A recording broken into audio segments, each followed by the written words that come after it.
Nangabo Community Development Sacco. Sacco yatandikibwa mu kitundu kino. Sookera twakitandikanga tukubiriza abaami mu kitundu kino okulaba nti twegatta wamu okukulaakulanya ekifo kyaffe. Era ng'omulamwa gwaffe guli kulaba engeri gisobola okuleeta kye tulina then to the community. We bring our resources together, we bring our savings, we bring our money, which now we give back to the community in terms of investing in their businesses.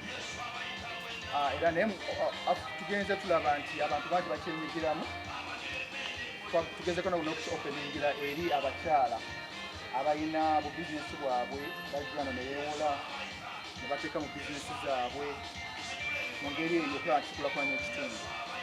Naye nga twasalawo ffe ng'abannangabo Community Development Sacco okulaba ng'ogireko okulaba nti tukuŋŋaanya ssente zaffe okukulaakulanya ekitundu, twagamba katubeeko tetukola okuzza olutayita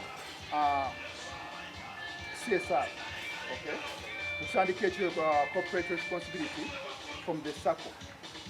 Tutandika tugamba buli mwami byali agende eka aleete byayina obireeta ate mukalemwa. So eno gundi gye tubaddeko yakola nti buli musajja yenna abaako kyaleeta naffe tuleke kyetugabira eri services zemuweereza mu kakalemwa. Tuusa okusiima kwaffe ng'ab'ekatalemwa Cheshire Home gye muli okuba nti mutulowoozezaako. Si kyangu nnyo muntu kulowooza ku munne, naye kye mutulaze nti mutulowoozezaako kituzizzaamu nnyo amaanyi. Ayogera wano amannya agange nze Winnie Matovu nga nkola n'ekitongole eky'Akatalema Cheshire Home. Mu bimpimpi Akatalema Cheshire Home ky'ekitongole eky'obwannakyewa ekyatandikibwa mu mwaka ogw'olukumi-1907 nga kiddaabiriza abaana abaliko obulemu.